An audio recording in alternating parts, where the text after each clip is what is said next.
ये घटना तब की है जब मैं 18 साल का थी और 12वीं में पढ़ रहा थी। वो एक साधारण रात थी। पिताजी नाइट शिफ्ट में थे। घर में बस मेरी माँ, मेरा 15 साल का छोटा भाई आमिंग, मेरी 11 साल की छोटी बहन आया और मैं थे। साथ रहने के लिए हम सब ने पापा मम्मी के बेडरूम में ही साथ सोने का फैसला किया। पापा मम्मी का बेडरूम बहुत बड़ा नहीं था, बस चौकोर सा था।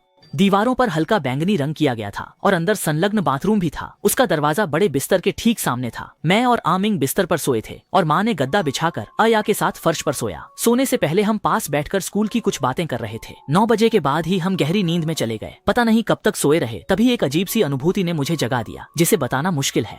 हाथ बढ़ाकर मैंने फोन टटोला। रात के ठीक 2 बजे थे। मैं नींद में आंखें खोल ही रही थी कि नजर बाथरूम के अध खुले दरवाजे पर टिक गई। वहां एक काली परछाई थी, दरवाजे के पास खड़ी, कद काठी, हेयर स्टाइल, यहाँ तक कि काली जैकेट भी मेरे छोटे भाई जैसी ही। उस परछाई ने दोनों बाहें छाती पर मोड़ रखी थीं और वह बिना हिले मेरी तरफ देख रही थी। मैं पल भर में होश में आ गया। उसकी आंखें बंद थीं, फिर भी वह ठीक मेरी ओर था। मेरा शरीर जड़ हो गया, उंगली भी नहीं हिल रही थी। दिमाग में बस यही ख्याल था, अगर वह आंखें खोल दे और लाल खून सी आंखें दिखें तो क्या होगा। मैंने पूरी ताकत से धीरे धीरे सिर बिस्तर की दूसरी ओर मोड़ा। आमिंग मेरे पास ही सो रहा था। उसकी सांसें चल रही थीं और पलकें भी हल्के हल्के कांप रही थीं। उसके ऊपर मेरी छोटी सी कंबल पड़ी थी। वह जरा भी नहीं हिला। ठंडा पसीना तुरंत निकल आया और पल भर में मेरी पीठ भीग गई। वह काली परछाई कौन थी? वह आमिंग जैसी बिल्कुल हूबहू क्यों लग रही थी? वह वहां खड़ा होकर क्या करना चाहता था? मैं जितना सोचता उतना ही ज्यादा डरता जा रहा था। मैंने फौरन आंखें बंद कर ली और सोने का नाटक किया, ताकि लगे बस बुरा सपना था।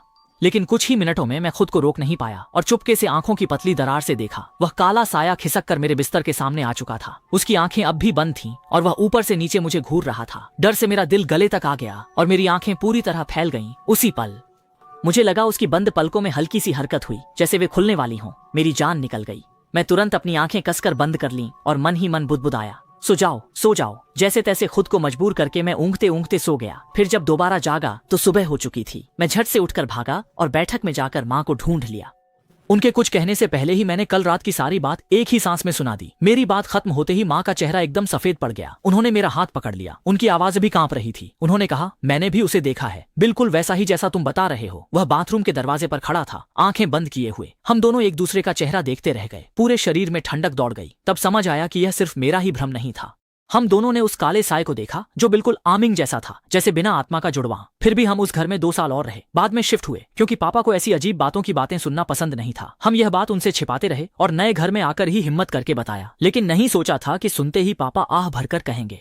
आप लोग पहले नहीं हैं जिन्होंने उसे देखा। वहां मुझे भी कई बार अजीब घटनाएं मिली थीं, बस मैंने आप लोगों को नहीं बताया। मैं अब तक समझ नहीं पाया कि आंखें बंद किए उस काले साये की असलियत क्या है। वह अमीन जैसा क्यों दिखता है और वह खास तौर पर मुझे ही क्यों घूरता रहता है।